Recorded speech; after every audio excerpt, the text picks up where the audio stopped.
এই কমিউনিস্ট পার্টির নেতারা কোন রকম আন্দোলন করেছে দেখেছেন? করেছে কোন রকম আন্দোলন?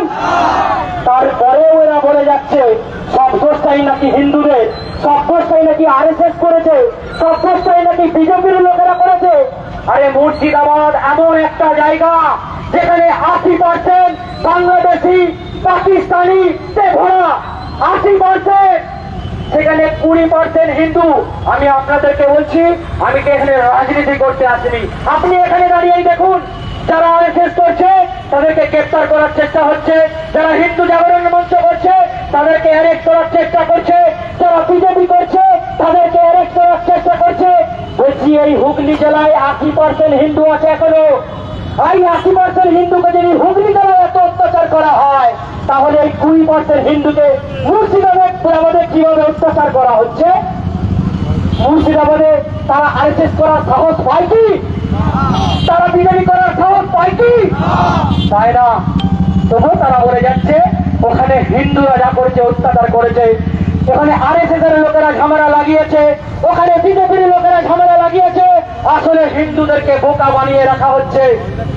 আমি সমস্ত হিন্দুদেরকে হাত জোর করে বলতে চাই, আগামী দিন এই পশ্চিমবঙ্গকে বাংলাদেশের সাথে যুক্ত করতে চায় এই বাংলাদেশি জেহাদিরা, পাকিস্তানি জেহাদিরা, আর তাতে মদত করছে পশ্চিমবাংলার কিছু নেতা। আপনারা সচেতন হন, নিজের এলাকায় হিন্দু বাহিনী গড়ে তুলুন, নিজের পাড়ায় হিন্দু বাহিনী গড়ে তুলুন, তাদেরকে হিন্দু ধর্মের শিক্ষা দিন, মন্দিরে মন্দিরে গীতা পাঠ করান, মন্দিরে মন্দিরে হনুমান চালিসা পাঠ করান। আর যেখানেই মন্দির আছে, যেখানে হিন্দুত্ববাদী ভাইরা আছে, তাদের সাথে আপনারা যোগ দিন।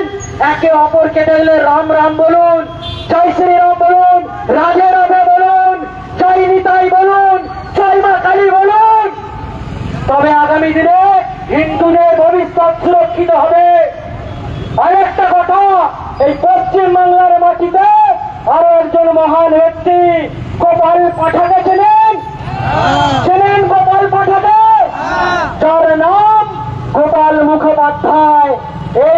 সেই গোপাল মুখোপাধ্যায় যে পশ্চিমবঙ্গের কলকাতাকে বাংলাদেশ হওয়ার হাত থেকে বাঁচিয়েছিল।